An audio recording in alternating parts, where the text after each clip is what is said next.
Mr. President, members of the board, the guest lecturers, the vice president, the registrar, participants, ladies and gentlemen.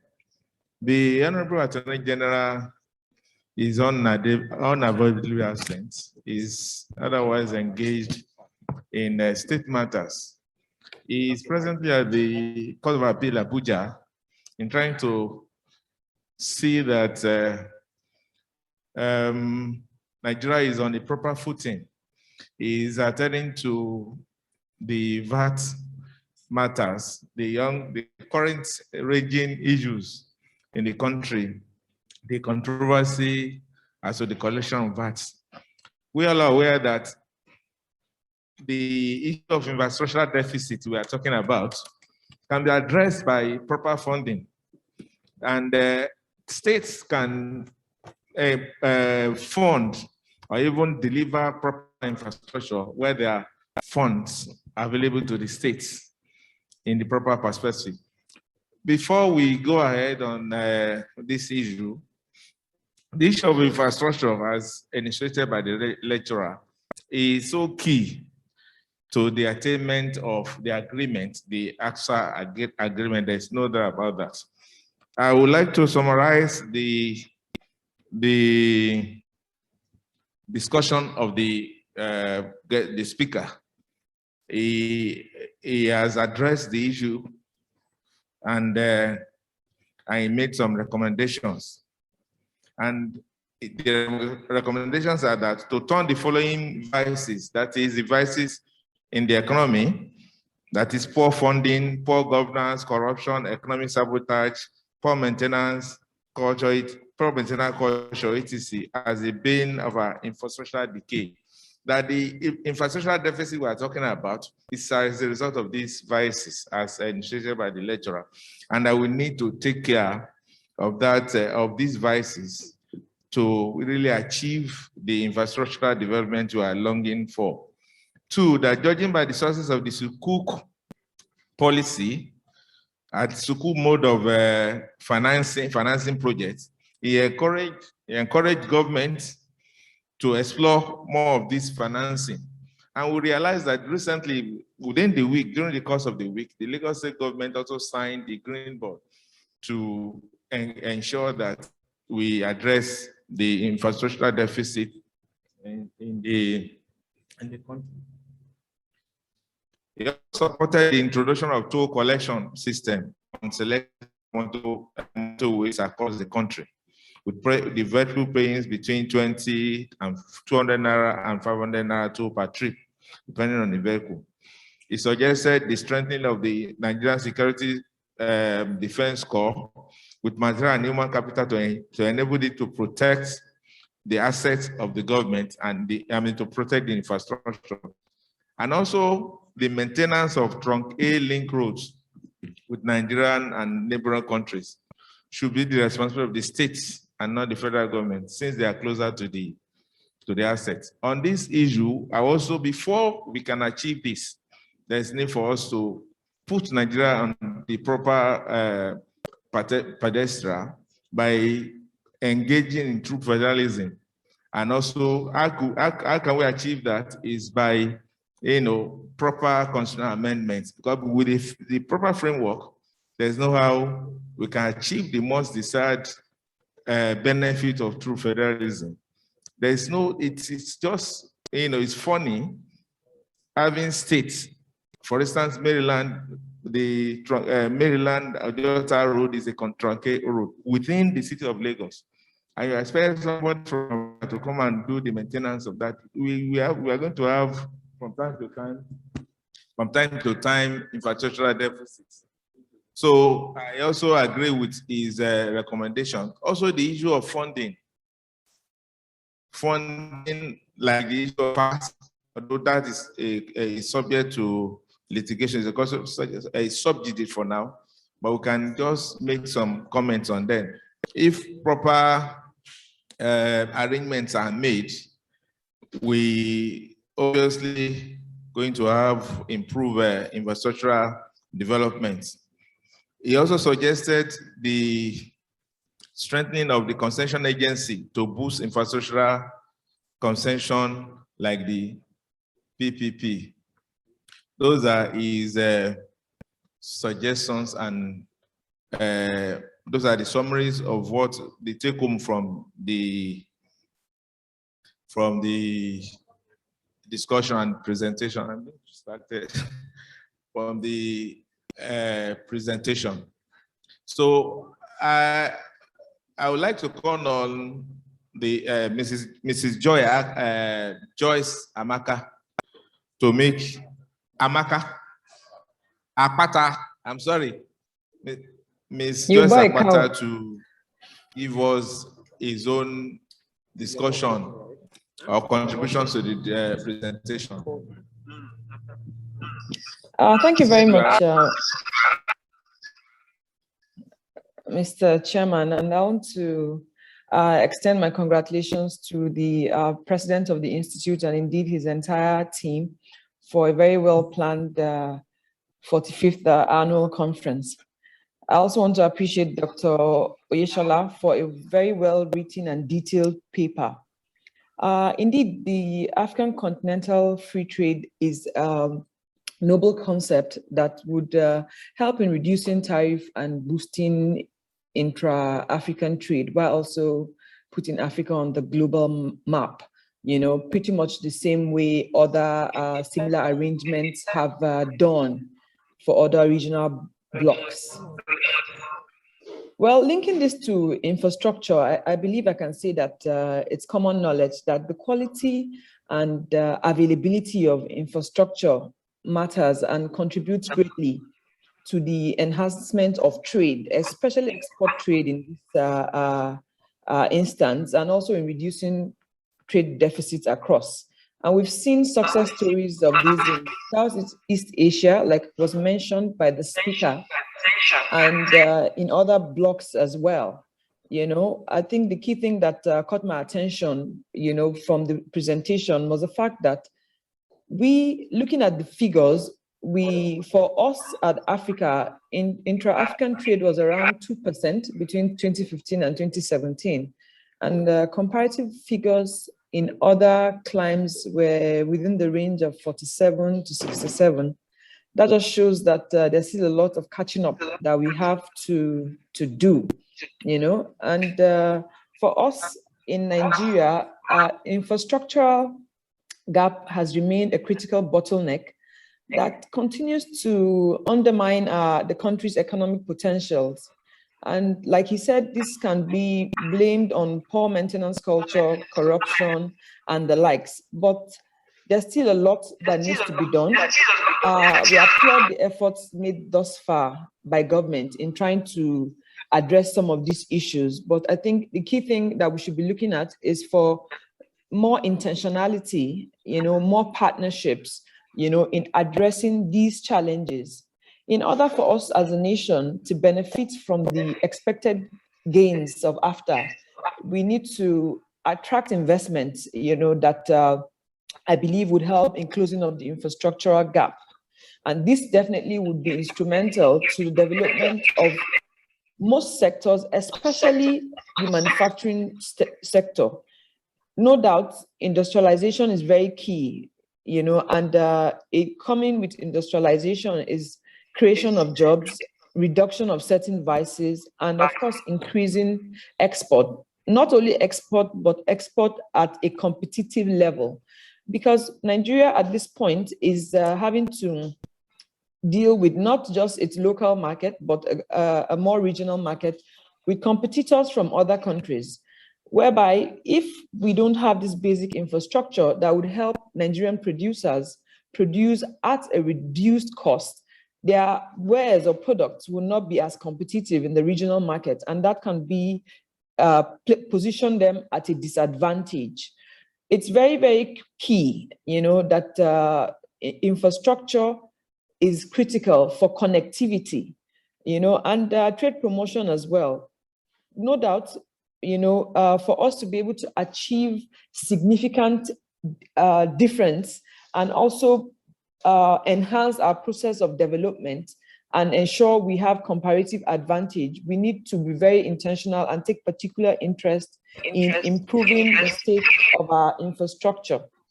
I mean, for instance, the transport infrastructure. Mr. Chairman, please permit me to quickly say this. Please, those of us on Zoom here, let us mute our audio point. That is why we're having this interference, because some of us are in here and we are online with them and it's bouncing back. So please, let's mute our audio gains and let's hear her alone. Thank you. She has the floor. All right, thank you very much. So as I was saying, transport infrastructure, for instance, will help us as a country to connect our remote areas domestically and also extend our products to our neighbors at a lower cost. On the other hand, when we have adequate power, we're able to promote capital-intensive industrialization, and consequently, that would also reduce our cost of production. When you have reliable telecommunication infrastructure, it will help in widening the scope and reach in terms of marketing and promoting these goods and services across a very diverse and wide audience. And of course, when we have a financial infrastructure in place, it reduces issues of liquidity and barriers, which typically I consider limiting to trade. And one thing as a nation we need to always have at the back of our mind, which the speaker had highlighted, is the fact that a lot of neighboring countries see Nigeria as a target market for products that are manufactured in those nations. A key instance which he cited was Ghana, cutting manufacturers of vehicles, Asian manufacturers, because of the enabling environment and available infrastructure in Ghana. Indeed, I can add that they're not just cutting Asian manufacturers, but Nigerian manufacturers as well. And definitely the target market is Nigeria because, we have the numbers. So for us, we have to bootstrap, and position ourselves to take advantage of the opportunities that have been provided by AFTA. And these advantages and these opportunities are enormous. So it's therefore imperative for every stakeholder because, it's not something that government can do alone. It's something that all hands must be on deck, government, private sector, even civil society. Everyone has a role to play in ensuring that we see an uplift in our infrastructure to be able to harmonize the various sectoral strategies that have been put in place for effective maximization of the opportunities that the African continental free trade area would bring for us as a nation. Thank you.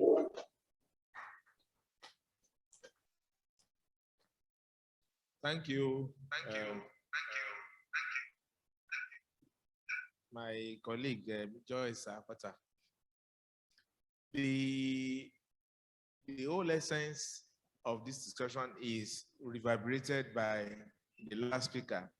And in the course of trying to discuss the issue, the event also drove home the point. In the course of it, we experienced serious infrastructural deficits. It was exposed and it was scaring us straight in the eyes. But like I said earlier, we need to really restructure and put Nigeria on proper footing.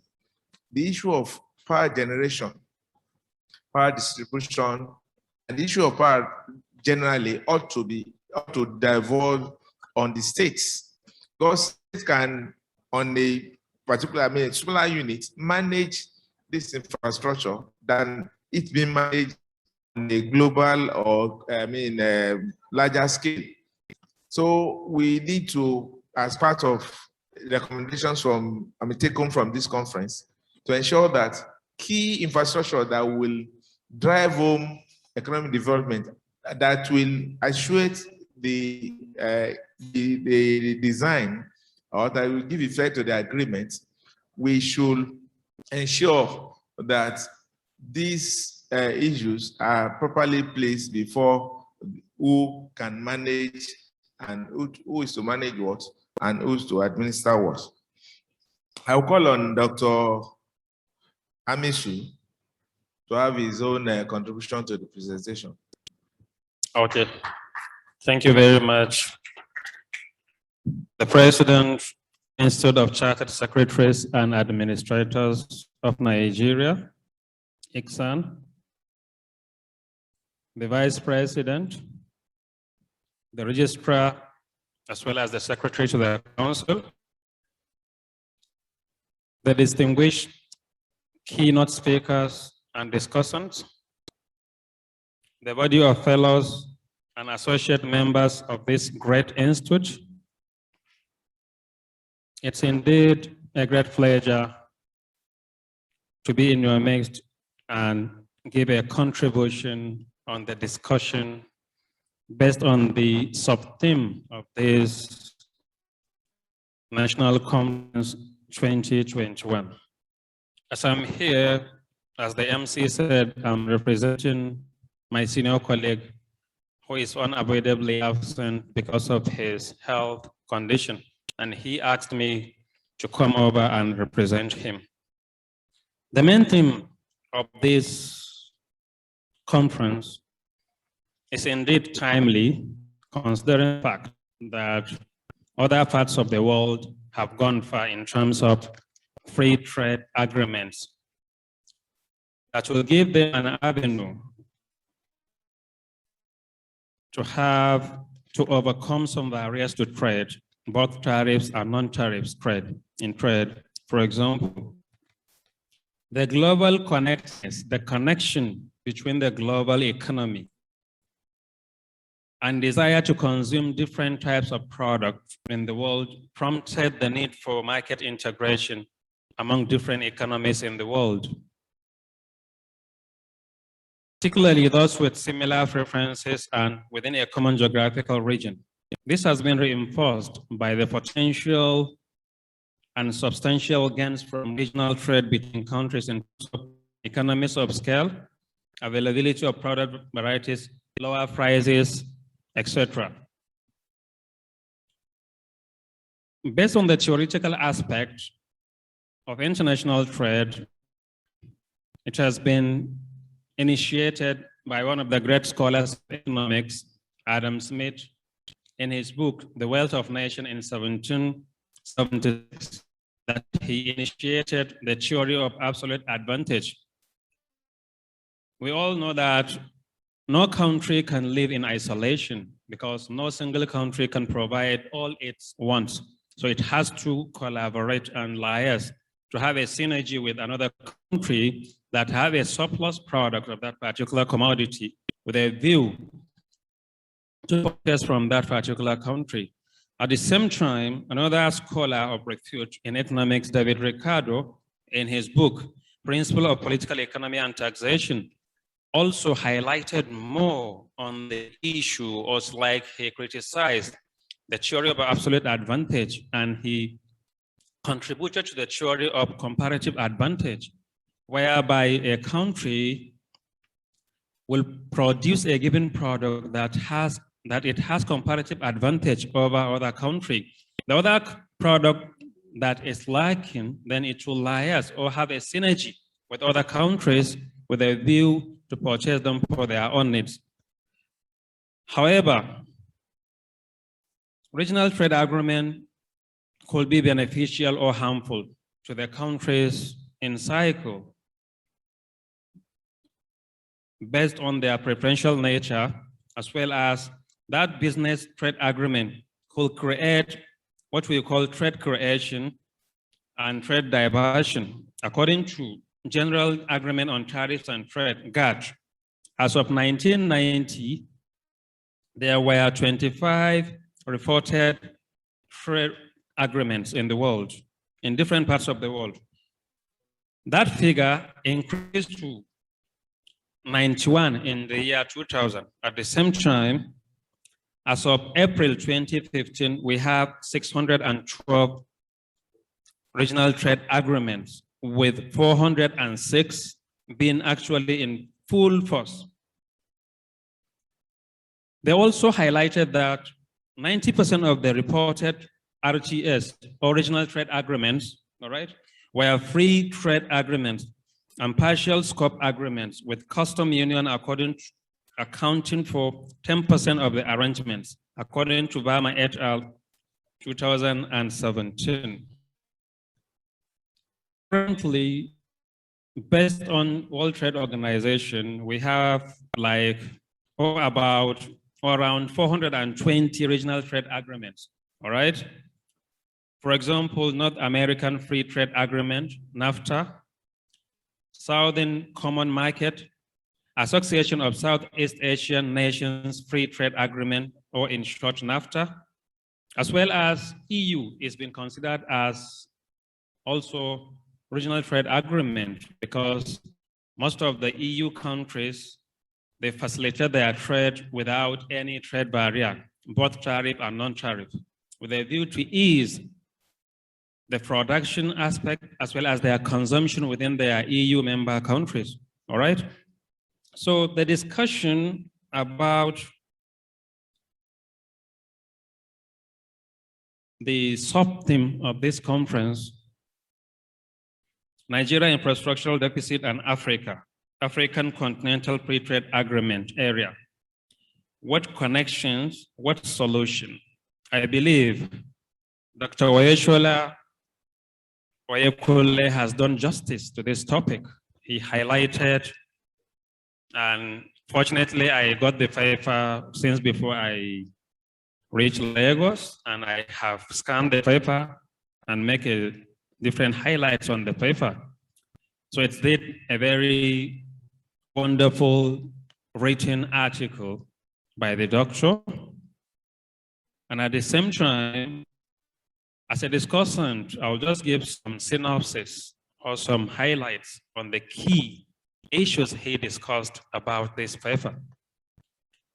He already took us to the time when in January 2012, the 18th ordinary session of Assembly of Head of State and Governments agreed to form this regional African trade agreement with the 7 important areas of cooperation, which include policy, trade facilitation, productive capacity, trade-related infrastructure, trade finance, trade information, as well as factual market integration.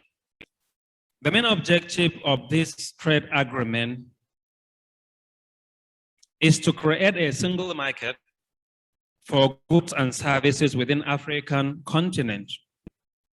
According to United Nations Conference on Trade and Development, in 2019, they argue that the trade agreement is aimed at helping African countries to boost economic and trade growth, transform their economies, and achieve sustainable development goals, as well as achieve the African Union 2063 agenda, all right? So although right from the onset, there are a lot of regional trade agreements within African sub-region. This is not the first time that we are having free trade agreement in Africa. We are all witness that we're from West Africa. We all know what ECOWAS is. We all know the objectives of ECOWAS, all right? And at the same time, other regions of Africa also have their own regional trade agreements. To the extent that African Union recognized 8 regional trade agreements, all right? Ranging from Arab Maghreb Union, Common Market for Eastern and Southern Africa, Community of Saharan States, as he highlighted. The issue of Nigeria's infrastructure is key to our development. Although most of economic development theories fail to recognize or to take into cognizance the variable of infrastructure. But this is the theory. But in empirics, we try to see how we can incorporate the variable of infrastructure, considering its importance in the operations of any productive economy. And most of the findings in the literature, you will find that there is positive correlation between efficient infrastructure and economic growth in most of the countries, be it developing or emerging economies. So that's why infrastructure is key to any development in the world, not only in Nigeria. Based on IMF estimate, the Nigerian infrastructure stood at 25% of GDP, far below the 70% international benchmark, which means the expectation is that the infrastructure GDP ratio should be at least 70%. But in Nigeria, we are having only 25%, which established the linkage of our own predicaments in terms of shortage or deficit in infrastructure. Possibly that could be the reason why we are where we are today. All right? As he highlighted in 2011, the federal government established a project assessment committee which identified a recorded 11,866 projects that have been abandoned based on the best reason known to the previous governments or the current government, which means in as much as we will not have that kind of synergy between the governments, we should do away with our political differences. Any project, in as much as it's important to our economy, will just stop thinking like a politicians and continue with that particular project in as much as it will bring a development and it will reduce a hardship to the common man. As I just remembered, the keynote speaker highlighted that a lot of people could not even eat 3 times a day, and we are all witness of that. This is in the southern part of Nigeria. Going down to the northern part is even worse than what you are having here, based on the reality on the ground, all right? So the continuity should be a benchmark or a standard of our infrastructural projects and the likes.